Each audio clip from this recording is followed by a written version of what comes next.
the next thing that we would like to know in the wonderful journey of my genome is what do you think are the critical success factors? Because now that we have had a illustrious journey for the last almost about 13 years in the earlier company, and then for the last 2 years we've been managing this company, and then we have already having, I think, at least very good traction in terms of success.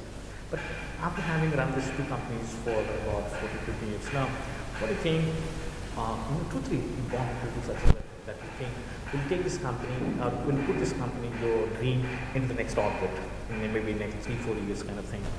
I think it's about being able to educate the community better. When you say educate, is it the customer, the end consumers, or is it your market maker? Both of them. I think the physician is almost as important as the end consumer.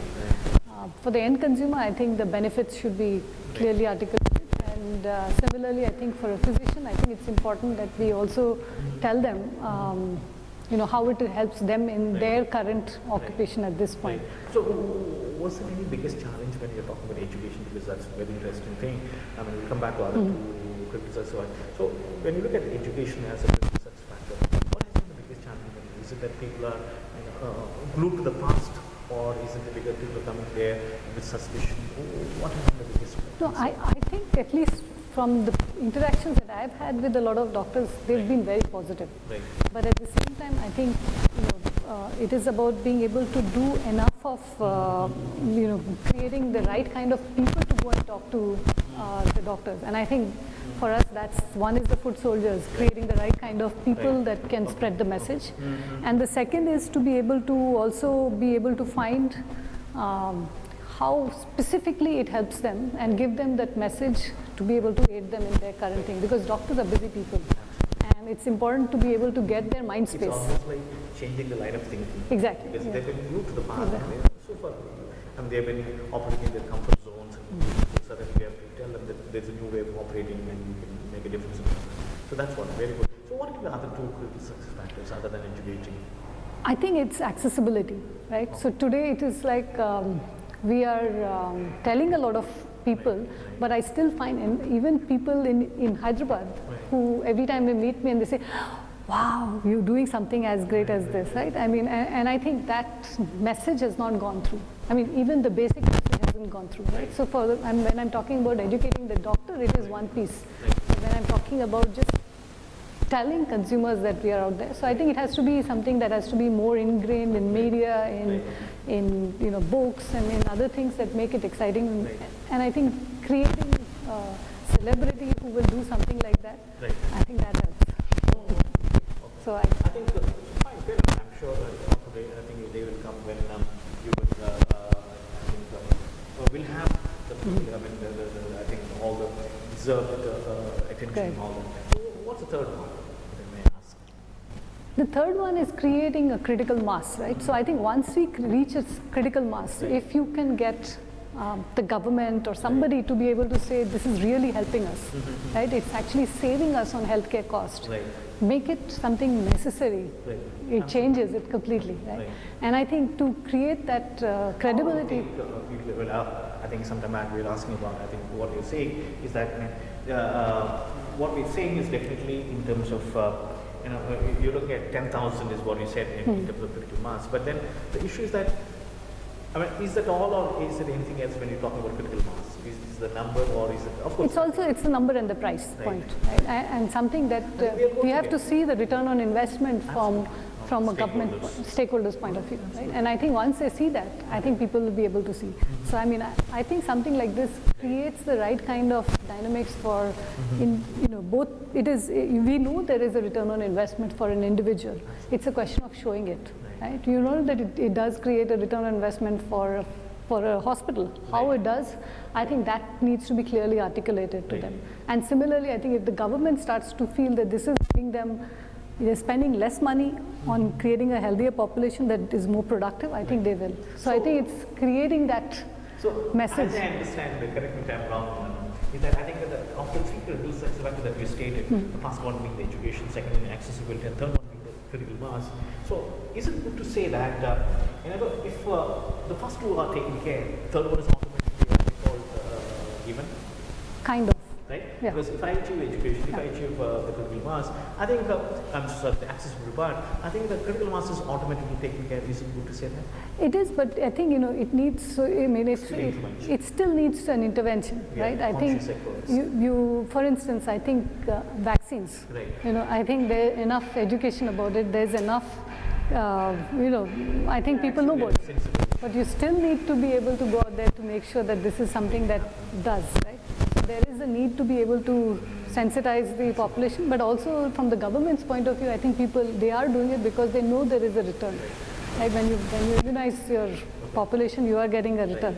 Similarly, I think if you can do a preventive from a preventive point of view, if you can show that you're spending less money on prevention than on actual treatment, that numbers is essentially for us to be able to show them why this is. So, do you see any role in this case for NGOs or let's say social enterprises in this case? I think they do, right? Because if they can, each of them have Because spent. their mission also might gel well with your basic. Correct, because most of them are looking at, finding ways to treat disease and other ways. Right. But if you can find a way that they can also find that this is going to help them in their initiatives, which is to be able to find solutions for people, I think, that message can be spread faster. So I think one last question, is that, in these 50 years of your, at a personal level, I was asking you maybe that can be resonate well with all the future entrepreneurs. So if I have to articulate, maybe, it's very difficult to say, but then just for a moment of time, if you have to articulate 3 important takeaways from your journey so far, which can be like almost like a gospels of truth for other people, that in other words, it's like one being a fortunate entrepreneur, although it is from your family, not from your husband's family, that's one. And then being a woman entrepreneur yourself. And then the most important thing, because you come with such a very huge pedigree, that you could have gone into one of the best Wall Street firms or maybe the best consulting houses in the world. You could have done it, right? But then you have chosen a different path and then you try to make a difference. So when you look back on this 50 years of wonderful journey, and look and articulate in terms of your takeaways for maybe in just 3 or 4, as the case may be, what would those 3 or 4 maybe? I think people should, everybody needs to understand what they like to do. What they are, there are certain things that people need to understand, that you should be doing what you're good at and what you're passionate. One is where you can make an impact, and where. I think that's something I've read. In fact, I think somewhere in one of the interviews you said, I think the most important thing is the impact. It's an impact, right? But you have to be good at it also, right? So there has to be something. One, you need to find what you're good at, what you love doing, and where you can create the biggest impact. Then I think you'll do a good job. To wisdom, your flow of thought, when you say impact, is it the social impact or the personal impact? Because somebody who is very self-encouraged mind, that means I want to increase from X to X plus 1 in terms of richness and all that. But if I'm right, the one that you're talking about is, it's really social impact. That's me personally, right? I think that is the person I am. But I think even for a person who, let's say, thinks only about money, then I think they should find the right thing that fits their little pieces, right? The more impact that you create at a larger scale, maybe yes, you would have better. So first one being impact, very thoughtful, very thoughtful. What can be the other 2 or 3? Maybe? So the other thing I think is persistence space, right? You have to, if you believe in yourself, you have to persist in it a long enough time, longer than you wanted it to. No matter how difficult it is. No matter how difficult it is, I think if you have the conviction, you must persist. Persist till the day everybody else around you doubts you. I think that's important, because you need to make sure that only people who have believed that they can do will do it, right? So I think you don't give up, because it's very easy to give up, and especially when you come from a good pedigree. I think you know that you can always find a new job. Especially all your, the colleagues, your peers are doing well in other spheres of life and all that. Yeah. So I think that conviction is extremely necessary, and with that conviction, you should make sure that you have to continue to persist without this thing. And the third is that when you're running a business, I think you are responsible for a lot more people than you think you are, right?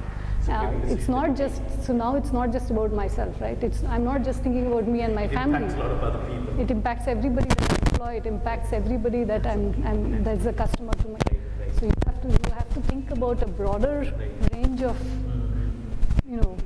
where your impact lies, and make sure that that is a reality, right? You can't just be saying that, people think that becoming an entrepreneur is a nice thing. You choose your timings, you choose everything, but the reality is you are now a slave to many more people than you were. I think that's very wonderful. I think that shows the responsibility part of it. You're no longer just the boss, but then I think you're also, I think, quote unquote, maybe I know that it is the right word to use. I think you give a service to people because you serve a lot of other people. So these are the 3 points. These are the 3 most important, and the 4th is that I think never forget to be happy. I think you have to find what makes you happy, and that can be in your work, it can be outside of your work. But I think if you are not happy as an individual, you will probably not be able to do the best. So I think whether it is finding happiness in playing with your child, whether it's happiness in playing a musical instrument, anything, whatever little thing makes you happy, you have to find the time to do it. Right? I think we leave you at a happy note, and thank you so much for giving us time with DD Cases. And from all of us at DD Cases, we really wish and pray literally that this really takes off on a global level, forget about India level, national level. But I'll be more than happy to see. And then maybe with your permission, we would like to revisit the story maybe 2 years down the line, and then see the kind of progress that is made. Thank you so much. Thank you very much.